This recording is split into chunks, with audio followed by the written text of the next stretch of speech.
महाजनवाडीकरांचा भाववाढीच्या शेतकरी हक्क मोर्चात सहभागी होण्याचा निर्धार. बीड तालुक्यातील महाजनवाडी येथील शेतकऱ्यांनी कापूस, सोयाबीन, तूर आदी शेतमालाला वाढीव दर मिळावा, CCI व जिनिंग केंद्रावरील शेतकऱ्यांची पिळवणूक थांबवावी, तसेच हमी भावापेक्षा कमी दराने शेतमाल खरेदी करणाऱ्या व्यापाऱ्यावर कठोर कारवाई करण्यात यावी या प्रमुख मागण्यासाठी होणाऱ्या शेतकरी हक्क मोर्चात मोठ्या संख्येने सहभागी होण्याचा निर्धार व्यक्त केला.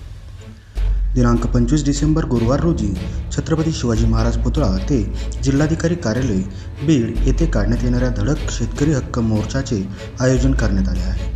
या मोर्चात राज्य सरकारने कापसाला 12,000 रुपये, सोयाबीनला 7,000 रुपये व तुरीला 12,000 रुपये प्रति क्विंटल भाव जाहीर करावा अशी ठाम मागणी करण्यात येणार आहे.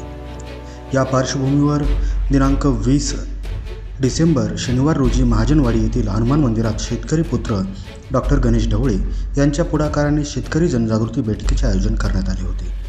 बैठकीस मोठ्या संख्येने शेतकरी पुत्र व शेतकरी मित्र उपस्थित होते. सरपंच विशंबर गिरी यांनी उपस्थित शेतकऱ्यांच्या वतीने मोर्चामध्ये सक्रिय सहभाग घेण्याचा निर्धार जाहीर केला.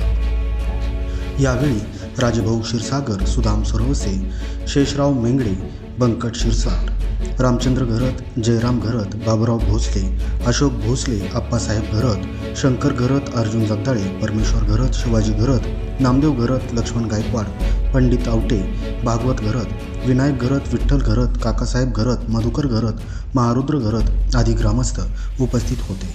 त्यातील शेतकरी पुत्रांनी दिनांक 25 गुरुवार रोजी छत्रपती शिवाजी महाराज पुतळा ते जिल्हाधिकारी कार्यालय शेतकरी हक्क मोर्चाचं आयोजन केलेलं आहे. तर हा मोर्चा कुठल्या पक्षाचा, कुठल्या राजकीय नेत्याचा नाहीये. हा मोर्चा जो आहे तो शेतकरी पुत्रांचा आहे.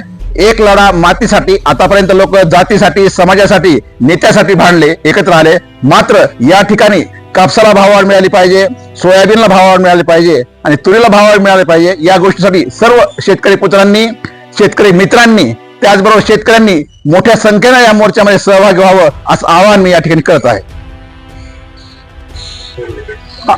आमच्या या सर्व शेतकरी बांधवासाठी, कारण कष्टकरी शेतकऱ्यांच्या कापसाला भाव मिळाला पाहिजे, तुरीला भाव मिळाला पाहिजे,